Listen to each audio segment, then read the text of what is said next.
Bab 105, Adu Pedang. Gak perlu segitunya, kan? Wajah Wei langsung berubah kecut, memaksakan senyum getir. Ia benar-benar tak menyangka, Li Miaofu bisa main sampai sebegitunya. Hai MPH. Li Miaofu hanya mendengus dingin. Tak sepatah kata pun keluar dari bibirnya. Ia hanya menatap Wei dengan pandangan menyebalkan, seolah ingin mengatakan, "Sekarang kau tahu rasanya. Katakan saja, syarat apa yang kau mau supaya mau meminjamkan separuh gulungan jurus itu padaku?" Situasinya jelas ia tak bisa memaksa. Maka untuk saat ini, Wei memilih menunduk. Atau begini saja, gimana kalau kita tukar? Wei buru-buru mengubah pendekatannya, mencoba menggoda dengan tawaran lain. Lagi pula kau hanya punya separuh. Mustahil kau bisa menguasainya sepenuhnya. Kalau kau mendapatkan separuh bagianku, barulah jurus 18 bayangan elang itu sempurna. Jurus legendaris peninggalan Raja Elang Liu Zhong. Masa kau nggak tertarik? Li Miaofu akhirnya buka suara. Dengan ekspresi santai penuh sikap sundere, ia menjawab. Maaf, aku memang nggak terlalu tertarik. Sebelum kejadian itu, aku sudah lebih dulu mempelajari satu jurus gerakan tingkat tinggi. Meski tidak sekuat 18 bayangan elang, tapi kekuatannya tidak terpaut jauh. Lagi pula aku sudah cukup lama berlatih jurus itu. Sampai teknik itu mencapai puncaknya, aku tidak ada rencana untuk ganti. Wei terdiam. Speechless. Tapi siapa tahu? Dengan bakatmu yang luar biasa, mungkin kau bisa mencapai puncaknya dalam waktu dekat, kan? Barangkali sekarang justru saatnya mulai bersiap. Wei mencoba merayunya lagi. Hah? Kamu pintar menjilat. Tapi sekalipun kau menyebutku wanita satu-satunya di dunia yang tak tertandingi di bumi maupun di langit, aku tetap tak akan memberikanmu apa yang kau mau. Nada suara Li Miaofu dingin tapi ringan, dan kali ini, ia tidak lagi menutupi pikirannya. Wei mendengarnya, dan barulah ia tersadar. Gadis ini ternyata belum melupakan kekalahan kecil yang ia alami malam itu. Ia pun langsung teringat ucapan Li Miaofu di malam kejadian. Kalau aku tidak bisa mendapatkannya, kau juga jangan harap mendapatkannya. Perempuan memang, dendamnya panjang. Batin Wei menghela napas penuh kepasrahan. Andai saja situasinya memungkinkan, mungkin ia sudah memilih merebut paksa sisa gulungan itu. Namun tepat saat itu, Li Miaofu tiba-tiba berkata dengan nada yang berubah. Sebenarnya, aku tidak keberatan memberimu kesempatan. Wei langsung menegakkan tubuhnya, mata berbinar. Kita adu pedang. Kalau kau menang, aku akan setuju melakukan pertukaran gulungan jurus itu. Wei menatapnya serius. Kalau aku kalah? Ya sudah, kalah ya kalah. Itu hal biasa, kan? Aku nggak minta kau bayar apapun. Cuma satu hal, jangan pernah ganggu aku lagi. Li Miaofu menatapnya lurus dengan ekspresi serius. Wei nyaris ingin berseru. Kalau kau merasa pasti menang, buat apa kita masih harus bertarung? Tapi itu hanya ia tahan dalam hati. Bagaimanapun ini satu-satunya kesempatan yang ia miliki. Ia tak bisa menyia-nyiakannya. Ngomong-ngomong, Wei menatapnya dengan mata menyipit. Malam itu, kau sebenarnya menyembunyikan kekuatanmu, kan? Dan, bagaimana bisa kau tiba-tiba muncul di belakang kami? Apa itu cuma kebetulan? Pertanyaan itu telah menghantuinya selama lebih dari setengah bulan. Li Miaofu terdiam sejenak, lalu menoleh ke sekeliling. Tempat ini tidak cocok untuk bicara. Ikut aku. Mereka berjalan hingga mencapai sebuah halaman kecil dan sunyi, tak jauh dari Zhixiang Yuan. Ini juga termasuk bagian dari tempat tinggalku. Jelas Li Miaofu singkat. Tapi karena terlalu sepi dan luas, aku jarang ke sini. Setelah masuk, gadis itu menghela napas dan mulai menceritakan. Malam itu, aku baru pulang dari sebuah misi. Misinya gagal. dan aku sedang bad mood. Lalu kulihat kalian berdua bertingkah mencurigakan, jadi aku iseng mengikuti. Tak kusangka, malah ketemu hal menarik, dan sisanya kau sudah tahu. Jadi memang kau mengikuti kami. Wei hanya bisa menggaruk kepala sambil tersenyum pahit. Karena itulah aku menyembunyikan kekuatanku. Aku nggak ingin identitasku ketahuan. Lagi pula bukan misi resmi. Kalau tidak karena menyamar, mana mungkin kau dan temanmu sempat menyentuh apapun. Li Miaofu memutar bola matanya dan menatapnya malas. Dari caranya bicara, bisa ditebak ia sebenarnya tak terlalu peduli pada harta peninggalan Raja Elang. Bagi gadis sepertinya, yang sudah dibina langsung oleh petinggi sekta, harta itu tak lebih dari hiburan. Ia malam itu hanya ingin melampiaskan kesal, mencari sedikit tantangan. Tak disangka, justru ia yang kecolongan dalam duel. Wei kini benar-benar paham duduk perkaranya. Tak ada niat jahat, hanya sial ketemu orang yang salah di waktu yang salah.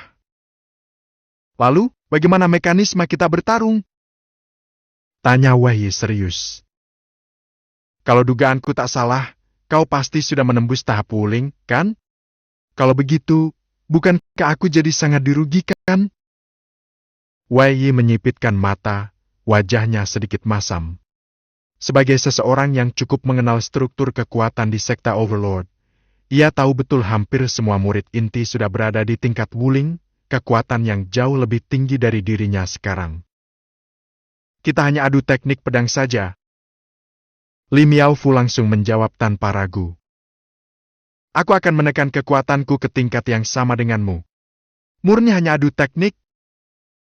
Wei menaikkan sebelah alisnya, sedikit curiga. Ya, hanya itu. Tegas Li Miaofu dengan serius. Kalau begitu, kau tak boleh menggunakan niat pedang ataupun hal-hal curang lainnya. Ya, itu tidak masuk hitungan. Balas Wei cepat. Li Miaofu tampak kaget, mata beningnya berkedip penuh keheranan. Kau tahu aku sudah memahami Jian Yi niat pedang? Wei terdiam sejenak. Dalam hati ia mengutuk dirinya sendiri. Itu tadinya cuma tebakan.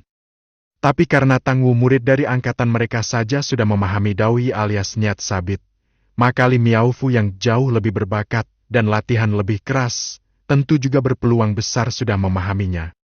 Melihat satu persatu teman dan lawannya mulai menembus tahap niat senjata, Wei merasa tertekan. Ia pun diam-diam bersumpah, dalam perjalanan nanti ke kota naga hitam, ia harus menguasai jurus pedang cunyang hingga tuntas dan segera menyentuh cunyang Jian Yi niat pedang cunyang, sebelum ketinggalan terlalu jauh dari yang lain. Baiklah, aku tak akan menggunakan Jian Yi. Bahkan tak akan pakai dua jenis niat pedang milikku. Ucap Li Miaofu tenang, tapi nada ucapannya ringan, seperti angin sepoi. Namun justru kalimat itulah yang membuat Wei terdiam membisu. Dua jenis niat pedang? Tanpa sadar, Li Miaofu pamer secara tak langsung. Dan yang semacam itu, biasanya lebih menusuk dibanding pamer terang-terangan. Wei pun langsung menghitam wajahnya. Kalau hanya adu teknik pedang murni, jangan kira aku bakal kalah begitu saja. Katanya dengan suara rendah, penuh semangat membara. Li Miaofu justru tersenyum, matanya bersinar. Pedangmu malam itu sangat unik. Aku belum pernah melihat teknik seperti itu. Sangat menarik. Ia bahkan terlihat antusias, seolah akan menghadapi duel yang sudah lama dinantikannya. Kalau begitu, kita mulai sekarang. Begitu kata itu keluar, suasana langsung berubah drastis. Kedua orang itu berdiri di dua sisi halaman dalam rumah kosong yang sepi, menatap satu sama lain dengan penuh konsentrasi. Udara seolah berhenti berembus, ketegangan menggantung di udara. Wei mengibaskan tangannya ke samping. Cing! Sebuah pedang panjang hitam mengkilap, pedang pahlawan, langsung meluncur keluar dari sabuknya dan melayang menuju telapak tangannya. Saat tangannya menggenggam gagang pedang itu, terdengar suara siulan nyaring dan jernih dari bilahnya nyanyian pedang yang siap mencabik langit. Li Miaofu tak kalah sigap. Ia juga menarik keluar pedangnya, sebuah pedang ramping berwarna kebiruan yang bersinar lembut. Begitu pedang itu keluar dari sarungnya, udara sekitar langsung terasa dingin, dan cahaya biru di sekitarnya membuat halaman itu tampak seperti dunia lain. Suhu di halaman itu turun drastis, bahkan terlihat uap embun mengendap di permukaan batu. Dingin, indah, mematikan. Bersiaplah! Dua pasang mata bertemu dalam satu kilatan. Dalam sekejap, tubuh keduanya bergerak seperti kilat. Sret! Sret! Klang! Cahaya pedang meledak di antara dua tubuh itu, menerangi pekatnya senja dalam sekejap. Tubuh mereka seolah hilang dalam gelombang gerakan, yang tertinggal hanya bayang-bayang dan jejak kilauan pedang yang terus bersilangan. Suara logam beradu, suara angin terbelah, dan energi saling bertubrukan menggetarkan udara. Klang! Dua pedang akhirnya bersentuhan di udara, memercikan bunga api dan tekanan energi menyebar keluar bagaikan gelombang kejut. Rumput di sekitar tempat itu bergoyang hebat, dan batu kecil di tanah bahkan terangkat karena dorongan kekuatan yang dilepaskan keduanya. Keduanya memantul ke belakang hampir bersamaan, berdiri di tempat masing-masing. Li Miaofu memutar pedangnya ringan, lalu tersenyum. Lumayan. Wei Yi mengepalkan tangannya, sorot matanya tajam. Pertarungan baru saja dimulai. Bab 106, Bakat Setara Monster. Pertarungan kali ini berbeda sepenuhnya dari yang sebelumnya. Dulu, saat pertama kali bentrok dengan Wei Yi, Li Miaofu sengaja menyembunyikan identitas dan menahan kekuatannya. Tapi sekarang, tak ada lagi alasan untuk berpura-pura. Apalagi, dalam hatinya, ia masih menyimpan rasa tak puas atas kekalahan saat itu meskipun tipis, tetap saja membuatnya kesal. Baginya, kekalahan itu masih bisa dimaklumi. Namun bila sampai kalah untuk kedua kalinya, maka ia pun tak akan bisa memaafkan dirinya sendiri. Li Miaofu bukan tipe yang sombong, namun dalam urusan pedang, ia memiliki kebanggaan yang besar. Karena itulah, begitu ia mengayunkan pedangnya kali ini, ia langsung mengerahkan kekuatan penuh tanpa menahan sedikit pun. Satu serangan yang meluncur seperti bintang jatuh dari langit. Cepat luar biasa. Mengandung aura yang memaksa, mengguncang udara di sekitarnya. Meski ia tidak mengaktifkan niat pedang, tapi hasil latihan bertahun-tahun membuat setiap ayunan pedangnya tetap membawa tekanan yang menggetarkan jiwa. Wei Yi yang melihat serangan itu tak bisa menyembunyikan keterkejutannya. Baru kali ini ia benar-benar menyadari betapa mengerikannya kekuatan murid inti sekta bawang. Betapa luar biasanya sosok genius pedang bernama Li Miaofu.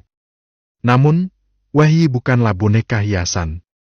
Sejak duel pertama mereka, ia juga telah mengalami banyak peningkatan. Tak hanya 13 pedang pencabut nyawa miliknya kini telah mencapai tahap sempurna. Ia juga telah menguasai jurus pedang baru, pedang cunyang. Meski hanya tergolong tingkat Xuan misterius, kelas atas, pedang cunyang merupakan teknik pamungkas milik sekta pedang cunyang, dan kekuatannya tidak kalah dari jurus tingkat di tanah. Lebih penting lagi, semua gerakan dan tekniknya telah ia kuasai sepenuhnya. Bagus! Serang yang mantap! Wei Yi bukannya gentar, ia malah tertawa lebar dan menyambut serangan itu dengan penuh semangat. Pedang pahlawan di tangannya mengeluarkan aura tajam luar biasa, dan saat ia mengayunkannya, cahaya pedang yang menyala terang menyebar seperti sinar mentari yang membakar. Itulah kekuatan dari pedang cunyang. Pertarungan pun meledak. Kedua sosok itu saling menerjang, pedang bertemu pedang, kilatan demi kilatan menyilaukan muncul tanpa henti. Li Miaofu memang mempelajari beragam jurus pedang, dan semuanya dikuasainya hingga ke tingkat mendalam. Setiap tebasan berbeda. Tidak ada pengulangan. Setiap serangan memuat tekanan besar yang membuat lawan sulit bernapas. Sementara Wei Yi menggabungkan teknik mematikan 13 pedang pencabut nyawa dan gaya agung dari pedang cunyang. Kadang dingin seperti kematian yang datang diam-diam, kadang panas membara seperti matahari yang membakar langit. Dasar ilmu pedangnya kuat dan stabil, membuatnya tidak terdesak meski menghadapi tekanan berat dari jenius seperti Li Miaofu. Mereka saling bertukar serangan, puluhan jurus berlalu tanpa henti. Halaman yang tadinya sepi itu kini diselimuti cahaya pedang yang menderu-deru. Aura tajam menari di udara, seperti badai yang mengamuk liar. Beruntung lokasi mereka cukup terpencil dan luas. Kalau tidak, pertarungan sebesar ini pasti sudah menarik perhatian seluruh sekta. Semakin bertarung, Li Miaofu justru semakin bersemangat.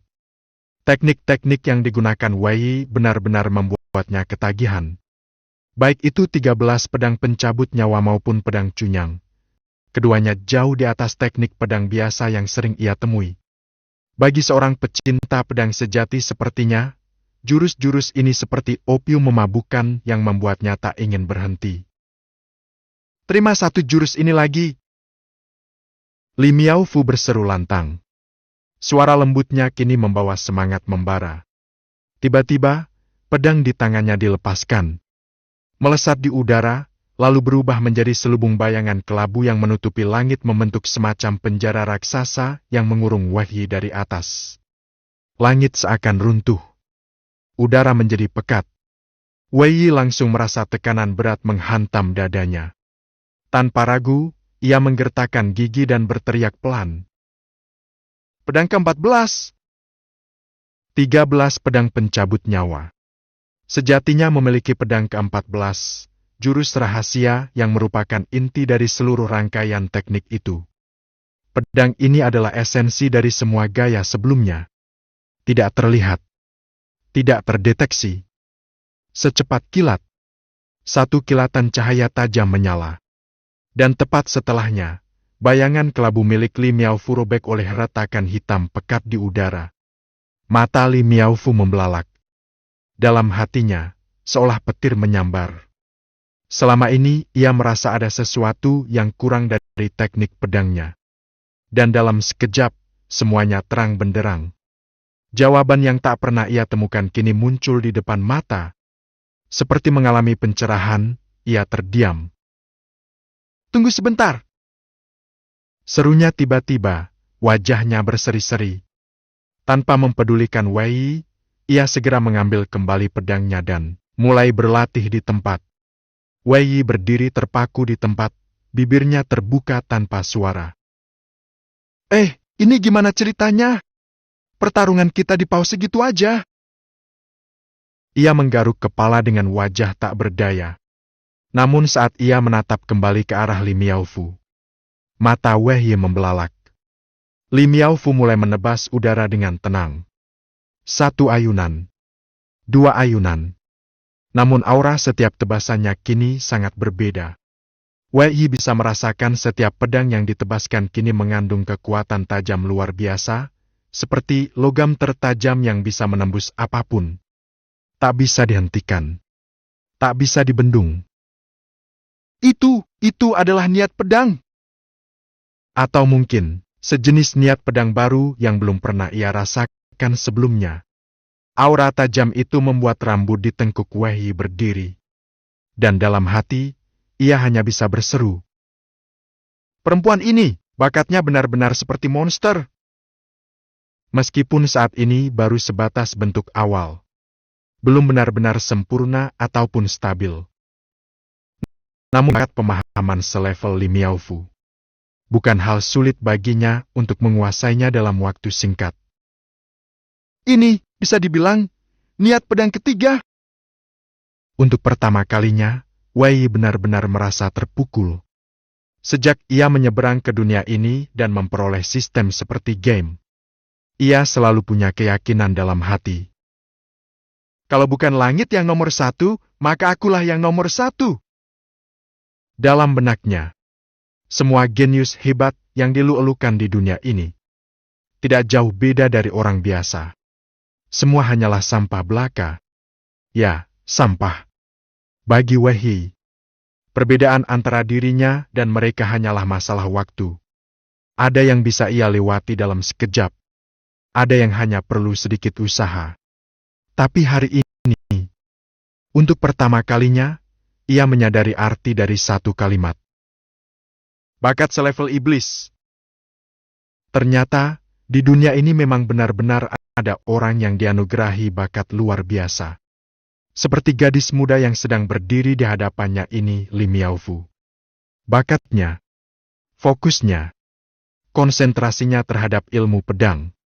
Semua begitu murni dan kuat. Hingga orang lain bahkan nyaris melupakan bahwa ia juga memiliki paras menawan dan aura anggun yang memesona. Ia adalah tipe wanita yang bisa hidup hanya dengan mengandalkan wajahnya.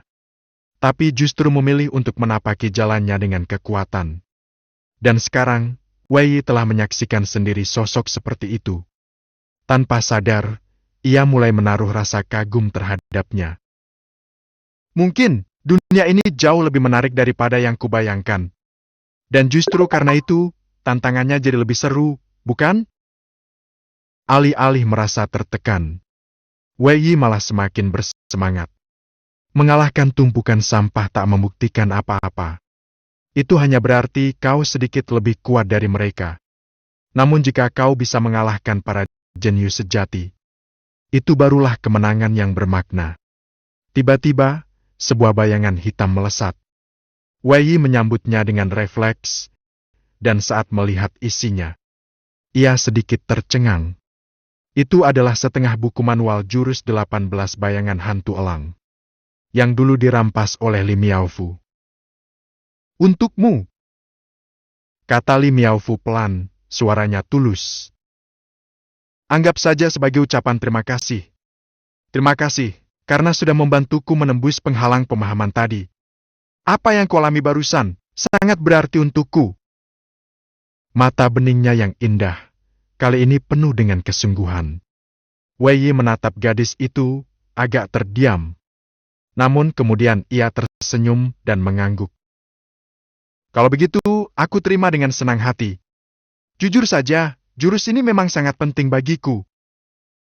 Tanpa banyak basa-basi, ia langsung menyimpannya. Deng! Sistem, pemain Wei telah mempelajari setengah bagian dari jurus-jurus 18 bayangan hantu elang.